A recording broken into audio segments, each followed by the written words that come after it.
Nahmaduhu wa nusalli wa nusallimu ala rasulihil karim, amma ba'd. Hadirin dimuliakan Allah Ta'ala, kita di dunia ini Allah Subhanahu wa Ta'ala yang mendatangkan, bukan mau kita, bukan maunya manusia, maunya yang menciptakan manusia. Dan kita di dunia ini tidak lama, cuman sebentar saja. Betul kan? 100 tahun yang akan datang, insya Allah tidak ada seorang pun di antara kita yang masih ada di dunia ini. Semua sudah berangkat semua. Insya Allah 100 tahun yang lalu juga kita ini belum ada di dunia ini. 100 tahun yang akan datang sudah habis, nggak ada yang tinggal di dunia ini. Berarti cepat sekali kita ini di dunia ini, nggak lama. Kenapa tidak lama? Karena memang Allah Subhanahu wa Ta'ala menciptakan manusia bukanlah untuk dunia ini. Allah Subhanahu wa Ta'ala menciptakan manusia adalah untuk kehidupan akhirat yang selama-lamanya. Maka orang baik tidak bisa lama di dunia ini. Orang yang jahat pun tidak bisa lama di dunia ini. Orang sakit tidak bisa lama di dunia ini. Orang sehat pun juga tidak bisa lama di dunia ini. Rakyat tidak bisa lama di dunia ini. Raja-raja pun tidak bisa lama di dunia ini.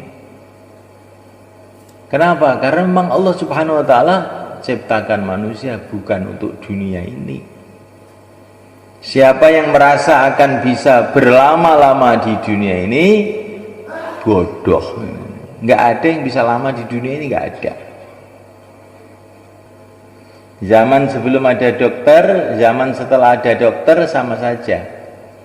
Umurnya manusia itu ya 60 tahun, 70 tahun. Sekarang juga begitu. Bukan setelah ada dokter terus jadi nggak mati-mati, enggak. Biasa aja, tetap mati juga, dokternya juga mati juga. Betul? Ya. Sebelum ada ilmu kesehatan, sebelum ada makanan sehat, katanya orang sekarang, manusia itu ya 60 tahun, 70 tahun. Sekarang juga 60 tahun, 70 tahun. Maka perlu kita ini berpikir betul-betul untuk apa Allah Subhanahu wa Ta'ala kirim kita ke dunia ini.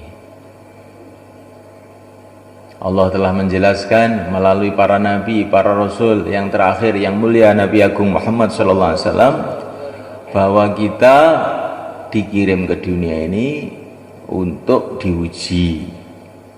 Ujiannya apa? Yaitu agama ini. Kalau lulus dalam mengamalkan agama Allah, maka di dunia barokah, kemudian dapat ridho Allah, dimasukkan dalam surga selama-lamanya. Kalau tidak lulus mengamalkan agama, di dunianya akan susah kehidupannya. Ma'isyatan dongka, kehidupan yang sempit. Bukan rumahnya yang sempit, kehidupannya yang sempit. Walaupun rumahnya luas tapi kehidupannya sempit, nggak pernah tenang, sedih aja. Kayak Fir'aun, rumahnya luas, kerajaannya luas tapi hidupnya sempit, takut aja.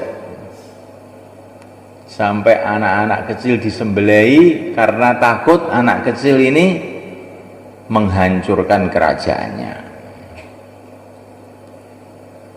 Karena saking takutnya itu. Rumahnya luas, tapi kehidupannya, hatinya sempit. Kalau orang itu tidak amal agama begitu itu. Kalau orang itu amal agama,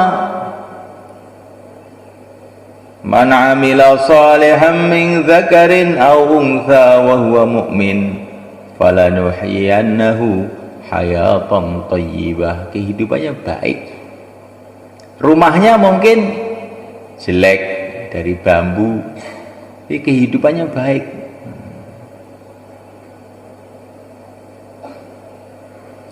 Bajunya jelek, orangnya sehat, dengan bajunya baik, orangnya sakit, enak mana?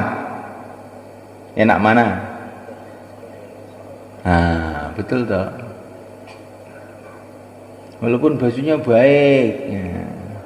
Sepatunya harga 10 juta, tapi kakinya bosok, ada gunanya nggak?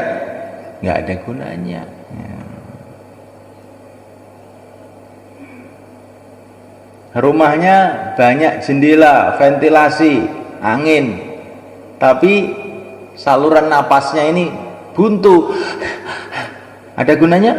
Nggak ada gunanya. Kalau orang itu amalkan agama, kehidupannya jadi baik. Kehidupan baik ya, seperti kehidupan para nabi, para rasul, para wali-wali Allah, itu kehidupan yang baik. Kehidupan yang siang malam mengingati Allah, kehidupan yang siang malam dipenuhi dengan cinta kepada Allah, taat kepada Allah, kehidupan yang dipenuhi dengan tumakninah, ketenangan hati, ketentraman, sampai dalam api pun bisa tenang. Itulah Nabi Ibrahim alaihissalam. Walaupun di perut ikan pun lirit, itulah Nabi Allah Yunus alaihissalam. Di perut ikan tapi kehidupannya baik.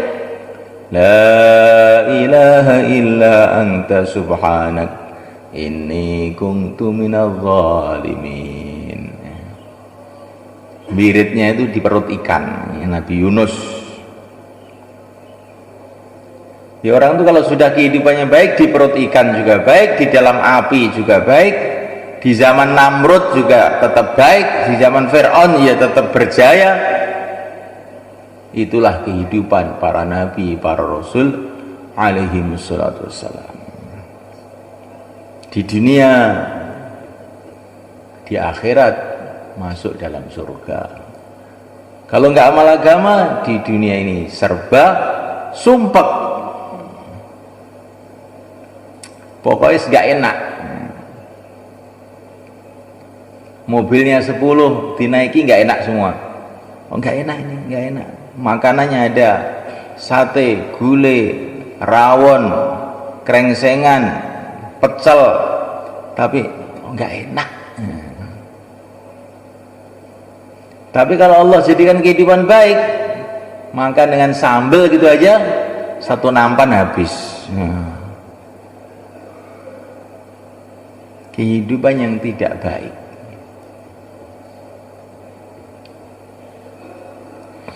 Kemudian di akhirat ke neraka.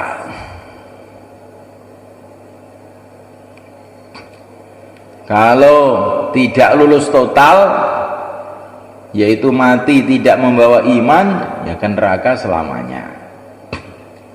Kalau tidak lulus, tidak total, masih membawa iman, tapi amalnya jelek, masuk neraka sesuai dengan dosanya, kecuali kalau diampuni oleh Allah.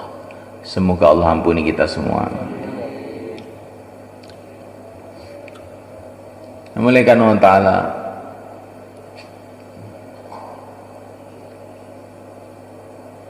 ujian kita di dunia satunya agama ini. Agama itu apa tuh semalaikat? Agama itu yang diamalkan Rasulullah SAW selama 23 tahun, itu namanya agama. Agama itu yang telah dikerjakan oleh Rasulullah SAW selama 23 tahun, itu namanya apa? Agama. Agama itu bukan hanya sholat. Sholat itu bagian dari agama.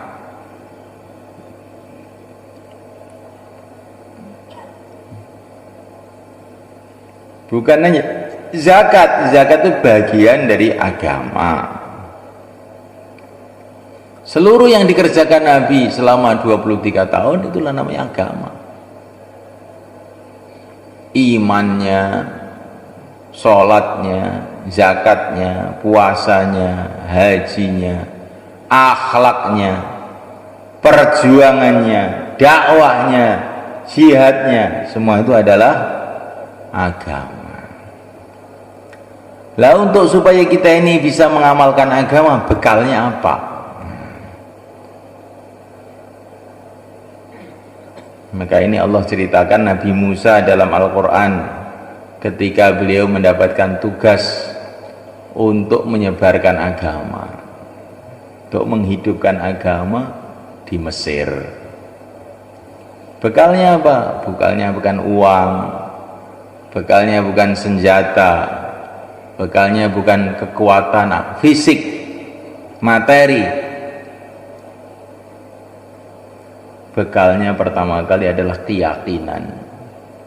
Innani anallahu la ilaha illa ana fa'budni wa aqimis salata li dzikri. Ini bekal pertama. Yakin kepada Allah, ada masalah apa-apa hubungan dengan Allah dengan sholat. Insyaallah mana kan? Bekalnya apa?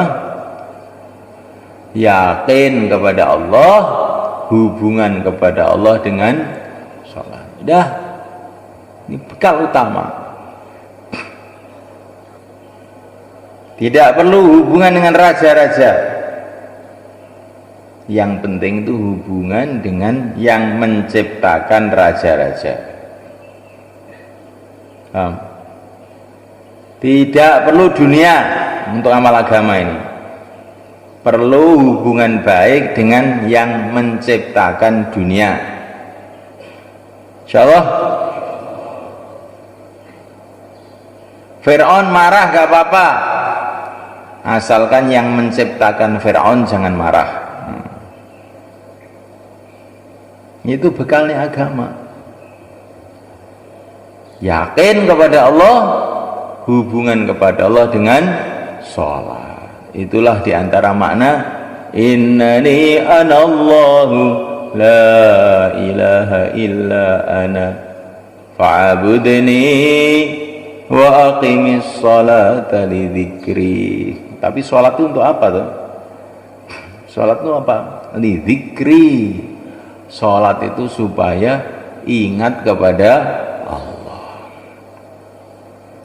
Tadi kamu sholat itu ingatnya kepada Allah berapa? Ya itulah sholat kamu.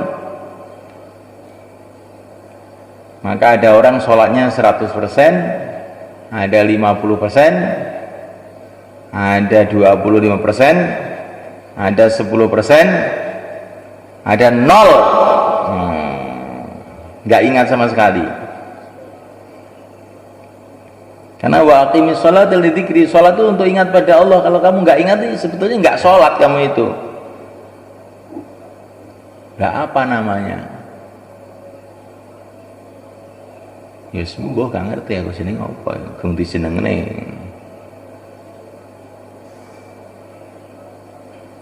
Tandanya sholat kita makbul apa? Tandanya sholat makbul. Tandanya habis sholat itu merasa gembira. Kalau habis sholat ngantuk, tandanya sholatnya apa? Tandanya sholatnya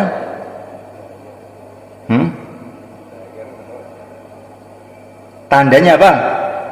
Apa? Tandanya apa? Tandanya sholat makbul, habis sholat gembira, tidak ngantuk. Kalau habis sholat ngantuk, tandanya sholatnya bagaimana? Tandanya sholatnya?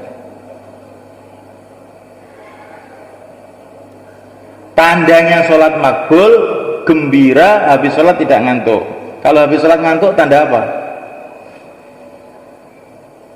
Nah, pinter nih, tidak makbul kamu gak bisa jawab sih. Harus setahun gak bisa jawab, gimana?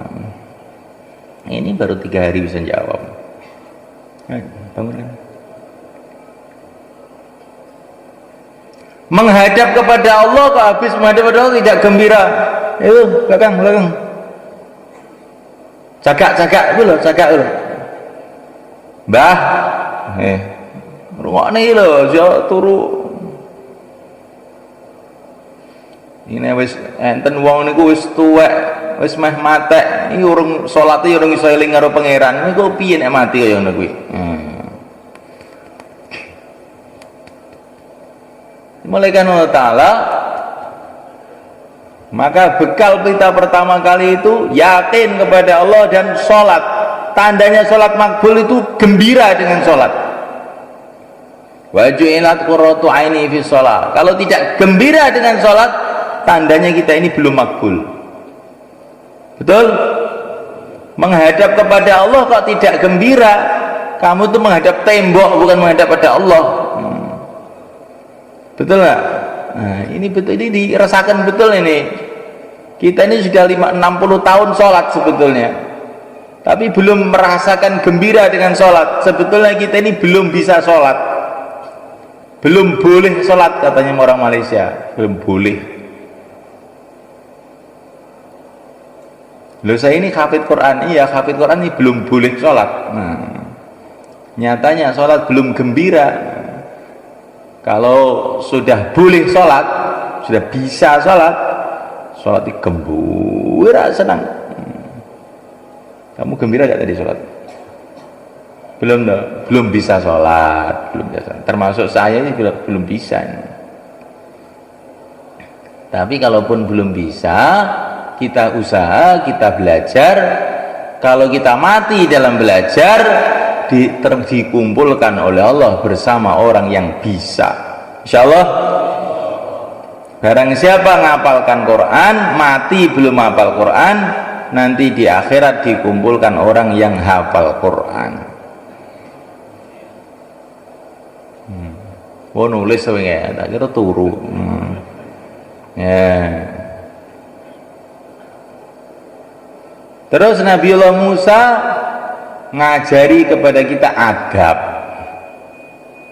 ngajari adab kepada Allah itu bagaimana. Allah berfirman kepada Nabi Musa, wa ma tilka biyaminika ya Musa. Hai Musa, yang di tangan kananmu itu apa? Ini penting ini banyak orang urusan ini tidak adab. Ini pelajaran adab malah tidak adab. Hei Musa, yang kamu pegang di tangan kananmu itu apa? Qala hiya 'asai atawakkau 'alaiha wa hushu biha 'ala ghanami wa liya fiha ma'aribu ukhra. Ya Allah, ini tongkatku yang aku gunakan untuk bersandar dalam perjalanan,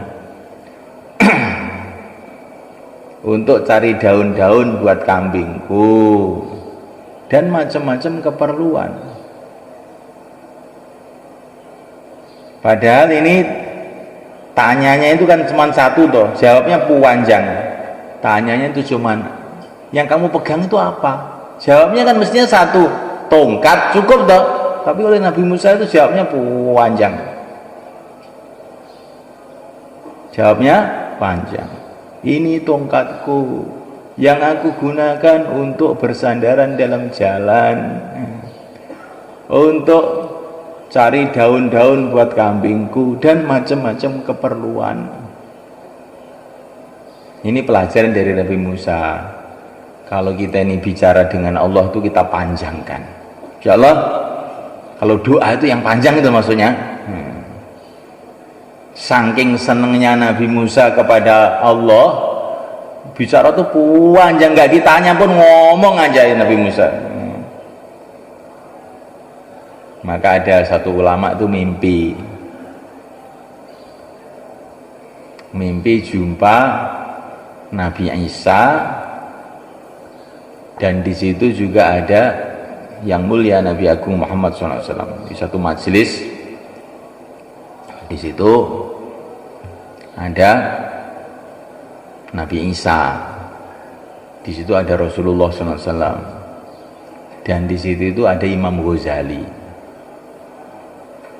Maka Rasulullah itu bertanya pada Nabi Isa, "Hai Isa, umatmu ada yang kayak ini?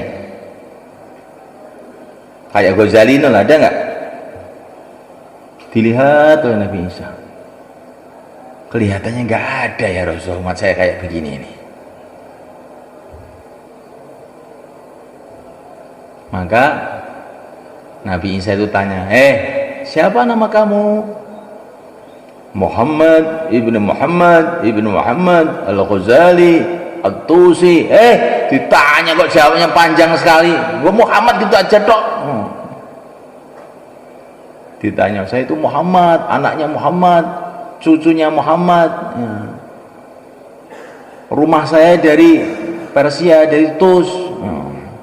Pokoknya panjang ceritanya itu.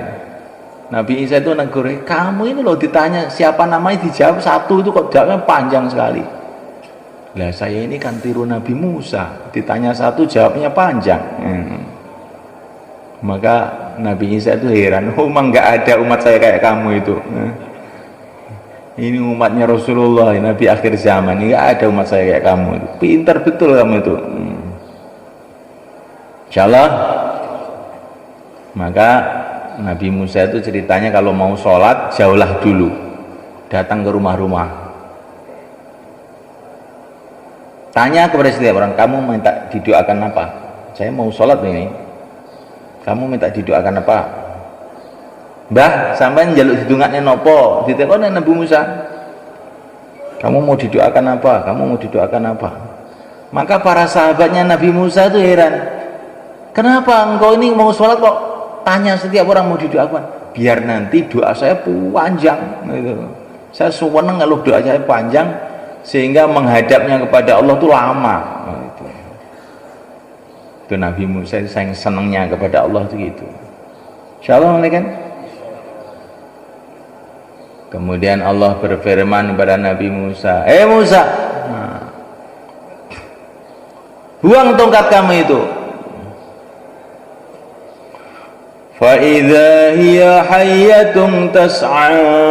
Tahu-tahu tongkat itu berubah jadi ular yang gede banget. Maka Nabi Musa lari melihat ular itu. Kenapa kok lari? Karena Nabi Musa itu dalam keadaan menghadap kepada Allah. Maka beliau ini menampakkan kelemahannya, menampakkan kedhaifannya. Begitu, orang itu kalau di depan Allah tampakkan kelemahannya.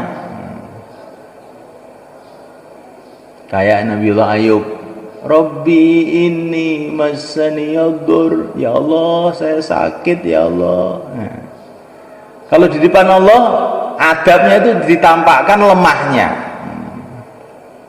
Nabi Nuh, ini maghlubun fantasir, ya Allah saya sudah kalah ya Allah. Ya, orang itu kalau menghadap pada Allah tampakkan apa? Lemahnya. Tapi kalau di hadapan manusia tampakkan kuatnya. Fir'aun di belakang, depannya lautan, teman-temannya sudah pada ketakutan semua, tapi Nabi Musa nampakkan kuatnya. Kala inna ma'ya rabbi sayahdin, gak usah takut, Tuhanku bersama aku. Jadi kalau di depan manusia tampakkan kuatnya, tapi kalau menghadap pada Allah tampakkan apa? Lemahnya. Maka kita sujud, kepalanya taruh di bawah. Karena di depan Allah, dengan Allah tampakkan lemahnya, di depan manusia tampakkan kuatnya. Nabi Ibrahim lemparkan dalam api di hadapan Namrud, hasbunallah, cukup Allah. Sarawati aku. Jadi kalau di depan Allah tampakkan lemahnya. Itu adabnya, jangan di depan Allah tampakkan kuatnya. Saya nggak mau sujud, saya kuat. Dipentung kamu nanti. Itu namanya nggak punya adab. Di depan Allah tampakkan lemahnya. Kalau di depan makhluk tampakkan kuatnya. Kalah, jangan takut. Inna ma'ya Rabbi, Tuhanku bersamaku. Begitu malaikat. Kalau sudah di depan Allah, Allahumma inni ashku du'fa quwwati. Nabi di Taif. Ya Allah, aku mengeluh kepada Engkau, habis kekuatanku, habis usahaku, hina aku ya Allah di depan manusia. Kalau di depan Allah merengek-rengek. Kalau di depan makhluk tampakkan kuatnya. Kamu di depan makhluk atau di depan Allah sekarang? Kalau doa itu di depan Allah ya, semua hakikatnya di depan Allah, tapi kalau sikap kita ini sikap doa, nangis. Sekarang ini ngaji ini di depan makhluk, jangan ditampakkan lemahnya, tampakkan kuatnya. Insyaallah. Rahimallahu imra'an ara min nafsihi quwwah, kata Nabi kepada para sahabat waktu di Mekah. Semoga Allah merahmati orang yang menampakkan kuatnya dalam perjuangan. Jangan bayangkan tuh, itu nanti nggak dapat doa Nabi. Insyaallah. Kalau dalam perjuangan perlihatkan kuatnya. Kalau doa lemahnya. Nah, Nabiullah Musa itu waktu itu dalam keadaan tawajuh kepada Allah, maka ditampakkan lemahnya. Ada ular lari supaya disayangi oleh Allah, supaya dikasihani oleh Allah, maka dia lari, terus dipanggil oleh Allah, Musa, jangan takut. Nah, seneng Nabi Musa, ambil itu ular, diambil, tahu-tahu jadi tongkat lagi. Nabi Musa dikasih pelajaran oleh Allah, dengan taat kepada Allah terjadi keajaiban. Tongkat jadi ular, ular jadi tongkat. Yang bahaya jadi manfaat, yang manfaat jadi bahaya. Terserah Allah. Bahaya atau manfaat dari Allah, bukan dari tongkat. Tongkat bisa jadi ular, ular bisa jadi tongkat. Yang penting kita taat kepada Allah, nggak usah melihat tongkat, nggak usah melihat ular. Yang penting taat. Nanti kalau kita taat, Allah akan tampakkan keajaiban-keajaiban. Ini bekalnya Nabi Musa berangkat ke Mesir.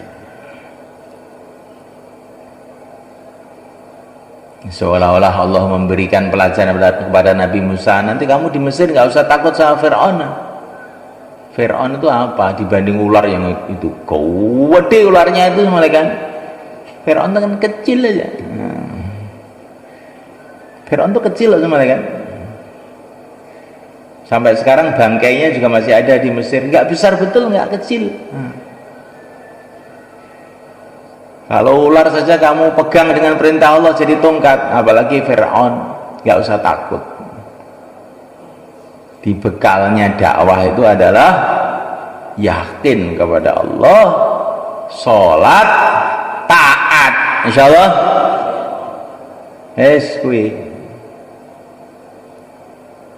Kemudian setelah itu dikasih bekal ilmu. Wa ana akhtartuka fastami' lima yuha. Musa, aku telah memilih engkau, dengarkan ini apa yang akan diwahyukan kepada engkau. Jadi dalam dakwah ini diperlukan ilmu, tapi bukan ilmu matematika, kimia, fisika, biologi, bukan itu. Ilmu yang sumbernya wahyu, ilmu yang dari Rasulullah Sallallahu Alaihi Wasallam. Itu makanya perlu taklim kita ini, hari-hari taklim. Insyaallah ini bekalnya dakwah. Nanti kalau sudah selesai baru pegang. Ini sekarang disaku saku. Nah, waktu dengar bayan, bayan. Waktu wirid, wirid. Jangan dicampur, nggak boleh. Insyaallah. Itu sama kamu campur antara sholat dengan zakat, boleh nggak? Sambil sholat sambil bagi uang, boleh? Nggak boleh. Ya. Zakat itu kan baik, Pak. Sholat juga baik. Kalau dicampur bagaimana? Ya kalau nasi campur bagus, tapi kalau sholat campuran nggak boleh. Ya. Sholat dicampur wudhu, dicampur kencing, campur ini namanya bukan sholat. Bayan-bayan, jangan dicampur-campur.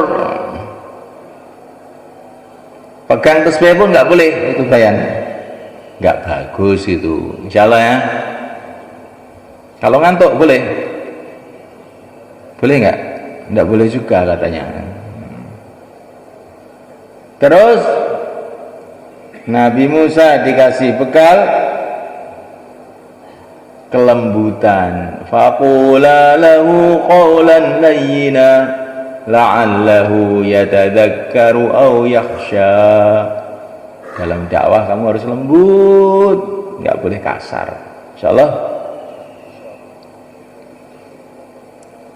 Lah Pak Kiai kok bayan kok kasar, orang ngantuk dimarahi. Ini bukan kasar, ini lembut ini.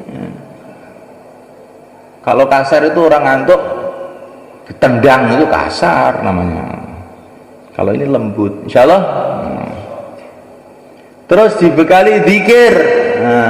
Wala taniya bi dzikri. Jangan kamu berhenti zikir.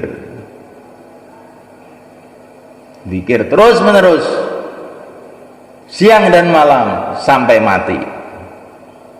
Zikir itu tidak boleh berhenti. Wala taniya fi dzikri. Zikir pagi petang, zikir habis sholat, itu adalah latihan pertamanya. Yang dikehendaki terus menerus zikir.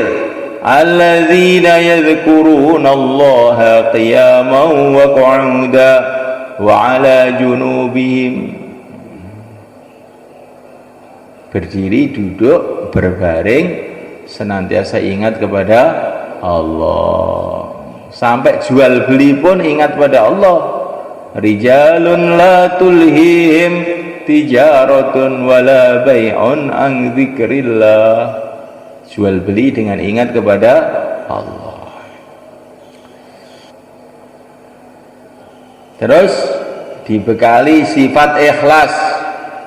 Wastana'tuka li nafsi. Hei Musa, kamu itu untuk saya loh Musa. Kamu itu hamba saya untuk saya, bukan untuk yang lain.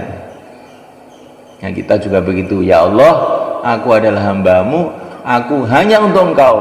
Inna sholati wa nusuki wa mahyaya wa mamati lillahi rabbil alamin. Hidupku, matiku, sholatku semua untuk Allah.